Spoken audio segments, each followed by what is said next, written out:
President Biden's Fox News frenemy, Peter Doocy, tried to spring a gotcha on White House Press Secretary Karine-Jean Pierre, and then was publicly humiliated when she lured him into it instead, and it was glorious. But before we unpack all that, if you end up liking this video and you want to support the channel, please be sure to hit the like, subscribe, and alert bells before you go. All right, friends, we have several clips to talk about in this video, but Peter Doocy is somebody that we've talked about on this channel before. He is the son of Steve Doocy, a veteran Fox News commentator. He's the one who's had multiple viral back and forths, not just with President Biden, but also in particular, former White House Press Secretary Jen Psaki. And he's a frequent foil of the Biden administration. They actually have a pretty good relationship, but he does try his gotcha questions on him, tries to go for the dunks. And it very often backfires, and this is one such example. For context, the clip I'm about to show you is a recently released ad from Vice President Kamala Harris, which is the predicate to Peter Doocy's question that I'm going to show you in the next clip. But here's the ad. Kamala Harris has spent decades fighting violent crime. As a border state prosecutor, she took on drug cartels and jailed gang members for smuggling weapons and drugs across the border. As vice president, she backed the toughest border control bill in decades. And as president, she will hire thousands more border agents and crack down on fentanyl and human trafficking. Fixing the border is tough. So is Kamala Harris. All right, so there you go, right? In the ad, she says that she's going to crack down on the border and she's going to hire thousands more Border Patrol agents. That's the context. So let's get to the exchange between Karine-Jean Pierre, White House Press Secretary for the Biden-Harris administration, and Peter Doocy, whose voice you will hear, but you will not see on camera because the camera's on Karine-Jean Pierre.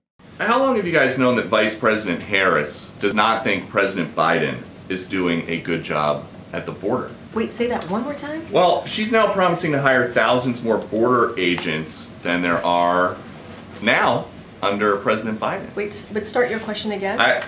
How long have you guys known that Vice President Harris does not think that President Biden is effective with his border policy? I mean, you're making a huge jump. Why? She did not say this. This is something that you are assuming.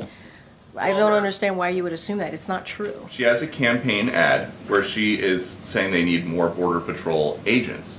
If President Biden's doing such a good job, why do they need any more border agents? We both believe that. The president does want more Border Patrol agents. You know who's getting in the way?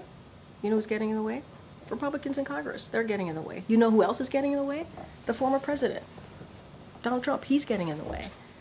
I mean, there's no daylight here. I'm not understanding the question because there's no daylight. The president believes that as well, and he's worked towards doing that.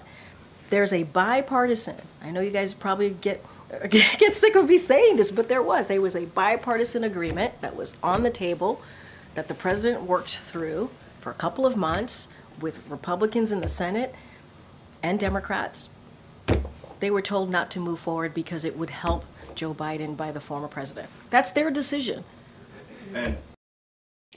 So there you go. He tries to spring a gotcha on Karine-Jean Pierre, pretty bad faith gotcha, and she laughs it off. First, she was confused by it because it was so ridiculous. And then when he explained it, like, oh, okay, this is what you're getting at. And then she lures him into his own gotcha, which is glorious because, as you know, if you follow this channel, certainly there was, as she mentions, a bipartisan but relatively conservative border bill that had been negotiated by conservative Republican Senator James Lankford, by independent but Democratic caucusing Senator Kyrsten Sinema, and Democratic Senator Chris Murphy. So it was like a tripartite, alliance between independents, Republicans, and Democrats. And they worked on it in good faith for months. As a matter of fact, it was endorsed by the likes of Mitch McConnell and Lindsey Graham, people who are ruthless Republican operatives, and particularly in the case of Lindsey Graham, a Trump sycophant.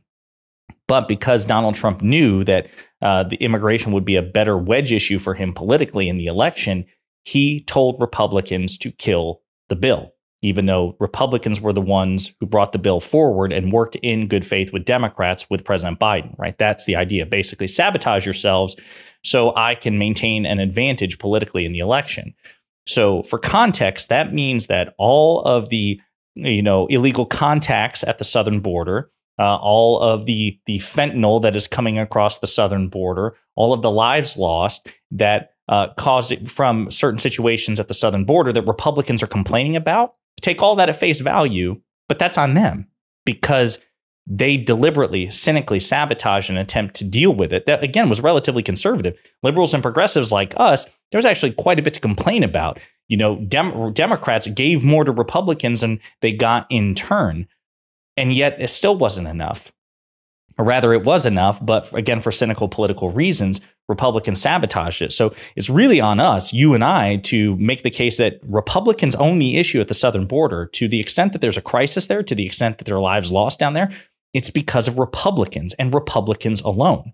And as a reminder, prominent Republican officials, including Mitch McConnell and Lindsey Graham, publicly admitted that one of, if not the major reason that this border bill never came to fruition was because of Donald Trump. Know the answer. I think the demonization of Ukraine began by Tucker Carlson, who, in my opinion, ended up where he should have been all along, which is interviewing Vladimir Putin.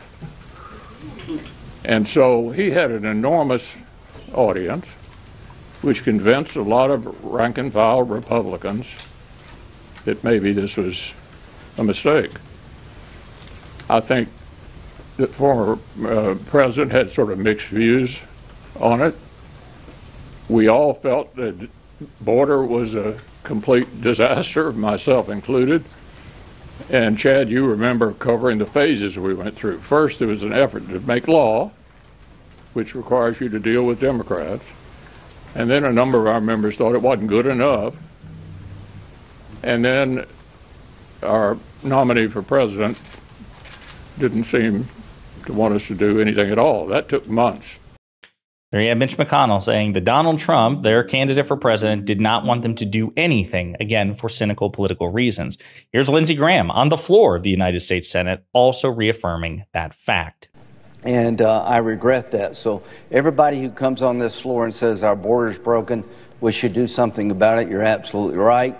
And unfortunately, we didn't get there. President Trump opposed a Senate bill. We couldn't find a better way forward that would get 60 votes. Again, it's exclusively because of Republicans cowed and intimidated by Donald Trump killed the bill for cynical political purposes. They are 100% culpable at this point, as far as I'm concerned, for the issue at the southern border. If you and I work together, we identify a problem, and then I work with you in good faith, at least initially, and then at the last second, for cynical reasons, I refuse to stop helping you address the problem. Like, again, we're in a three-legged race, you know, and all of a sudden I just drop to the ground and hug your leg to prevent you from crossing the finish line. It's not your fault. It's my fault. The metaphor applies here. To the extent that there was a bipartisan issue at the southern border, it ceased to be a bipartisan issue and became a strictly partisan issue for Republicans the moment, in bad faith, they stopped working with President Biden, Vice President Harris, and the Democrats to address the southern border. And again, we have to make that case. I will say on the topic of the southern border, we mentioned this in a previous video weeks ago, but it's been reported. President Biden, I remember, made a reference. He says border crossings are lower today than when the previous administration left office. This was in late July. As was reported, she says it sounds surprising, but it's factually true. Illegal border crossings are at the lowest level since the fall of 2000. This is a CBS reporter. Illegal border crossings have been dropping for 5 months straight, starting in March, but the drop became more pronounced after President Biden issued an executive action in early June banning most migrants from asylum. Illegal crossings plunged to a 3-year low in June. And these crossings between ports of entry have declined further in July. Border Patrol is on pace to record fewer than 60,000 migrant apprehensions in July, the lowest since September 2020, when Donald Trump was president during COVID, according to internal data obtained by CBS News. Greg Sargent of the New Republic commented on it about a week later. Border encounters plummeted again to around 57,000 in July, so fewer than the 60,000 that CBS was predicting. Lowest of the Biden years and comparable to a number of months under Trump, per sources. This undermines Trump's attacks on Harris in unappreciative ways. My new piece unpacks it all. You should definitely check it out. And Kevin Walling, Fox News contributor as well, recently said, actually it was earlier today, border crossings have dropped 5 months straight 5 months, dropping 55% since peak and reached lowest levels since the fall of 2020. Now, having said all that, immigration is still a winning issue for Republicans, regardless of the facts. Facts don't speak for themselves, folks. You and I and everybody, Democratic politicians, Democratic surrogates, all of us have to work collectively together to create a persuasive narrative from the facts. We have to persuade people with the facts, use the facts to parlay into persuasion. Right now, Republicans enjoy a perception issue on immigration. And whether you like it or not, immigration tends to pull pretty high in terms of public voter sentiment. So we have to do our best to mitigate the perception gap between Republicans, Trump, and Vice President Harris and Democrats. But the fact of the matter is that, getting all the way back to the first clip I showed you, that Peter Doocy tried to spring a gotcha on President Biden, Vice President Harris, by way of Karine-Jean Pierre. He failed miserably, and she was able to redirect and hit him with a brutal fact check that hopefully you all enjoy. Let me know what you think in the comments.